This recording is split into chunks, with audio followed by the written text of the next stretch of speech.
Vamos a la lección cuarta de este tema cuarto sobre la filosofía de la naturaleza. Y en concreto, en el tema cuarto, vamos a pasar ya a la segunda parte del tema, que es ver un poco la evolución, brevemente, de la filosofía de la naturaleza en estos 21 siglos de cristianismo.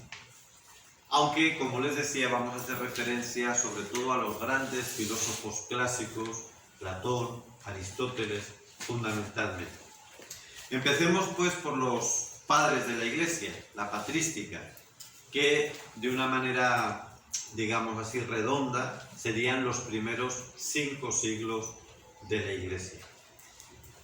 Los padres de la Iglesia son aquellos varones de vida probada, es decir, ejemplar, que han aportado al cristianismo un esfuerzo intelectual, teológico, de primer orden, de tal manera que se les denomina padres porque en gran parte al conjunto de todos ellos, por eso no se puede decir que solo es uno o dos o cinco, sino es un conjunto, pero ese conjunto de hombres que han aportado a la teología han marcado de una manera fundamental, no accidental, el pensamiento teológico del cristianismo. Es decir, han ayudado de una manera esencial a la fijación, a la precisión de nuestra fe.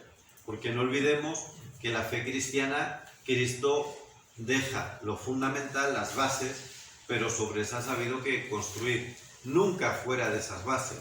Nunca la Iglesia ha inventado o ha hecho cosas distintas a lo que está en la Escritura, jamás. Pero sí que es verdad que ha habido que explicitar, concretar elementos que no estaban desarrollados en la Sagrada Escritura. Pero siempre, repito, dentro del marco que la Escritura nos da. Y en esa construcción del edificio de la fe, los que ponen los elementos principales, a los demás solo nos toca ya, digamos, la profundización, pero los que ponen los elementos básicos son los padres de la Iglesia. Vamos a ver entonces qué aportación hacen ellos a lo que nos ocupa, a la filosofía de la naturaleza. Ya anticipo que ellos no han hecho, ninguno de ellos, por lo menos los que consideramos como tales, no han hecho una filosofía de la naturaleza sistemática. No tenemos un tratado de filosofía sistemática pues, de San Agustín, o de San Juan Crisóstomo, o de San Basilio, de ninguno. Sin embargo, con los criterios que ellos nos dan, tanto en la filosofía como sobre todo en la teología, han marcado el desarrollo de la filosofía. Y esto es lo grande de estos personajes, como de todos los personajes importantes de la historia, que a veces no están en detalles, en cosas muy específicas, pero sin embargo sus criterios son tan sustanciales que determinan el desarrollo de cualquier campo del saber o de la teología. Y esto es lo que hacen, como les digo, los padres de la Iglesia, ¿no? Por supuesto, aportan ya el cristianismo, desde el principio aporta una serie de principios que afecta a todos los órdenes de la vida y también a nuestra forma de entender el universo y todas las realidades físicas. Por lo tanto, si hablamos de realidades físicas, materiales, está afectando también a la filosofía de la naturaleza. Y la novedad que aporta el cristianismo, sobre todo, es que deja patente que toda la realidad física, no solo la espiritual, sino también lo físico, todo el cosmos, está marcado por Cristo. Es lo que llamamos cristocentrismo. Esta es la verdad fundamental. Y les voy a leer un pasaje para que vean cómo de explícito, de concreto, es esto de lo que estamos hablando. Es la carta a los Colosenses, capítulo 1, versículos 15 al 20.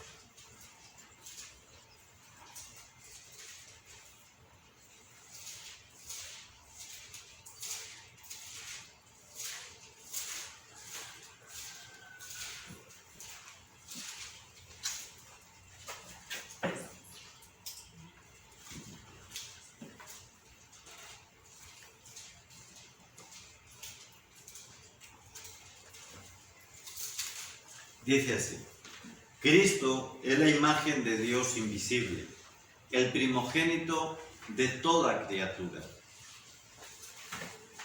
Porque en Él fueron creadas todas las cosas, las del cielo y las de la tierra, las visibles y las invisibles, tronos, dominaciones, poderes, potestades, todo lo ha creado Dios por Él y para Él.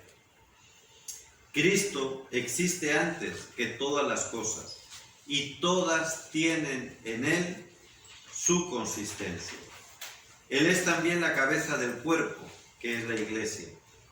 Él es el principio de todo, el primogénito de los que triunfan sobre la muerte, y por eso tiene la primacía sobre todas las cosas. Dios, en efecto, tuvo a bien hacer habitar en Él toda la plenitud, y por medio de Él reconciliar consigo todas las cosas, tanto las de la tierra como las del cielo, trayendo la paz por medio de su sangre derramada en la cruz. Bien, amigos, pues este texto que nosotros hemos escuchado probablemente muchas veces, y que el gran peligro que tenemos es de interpretarlo con esta mentalidad dualista que tenemos interiorizada desde preescolar, porque así nos lo han hecho ver. Una cosa es la fe y otra cosa es lo que aquí te enseñamos, que es científico, que es real. Este dogma del que hemos hablado, absolutamente falso. Pues este texto, digo, desde esta mentalidad dualista no lo entendemos. Cuando Pablo escribe esto a los colosenses, y los colosenses además lo cantaban, porque esto es un himno litúrgico que se cantaba en la Eucaristía, están diciendo exactamente lo que está escrito ahí, que Cristo no es solamente el que da consistencia al ser espiritual. Cristo es la consistencia, es la cabeza, es el que da sentido a todo lo creado.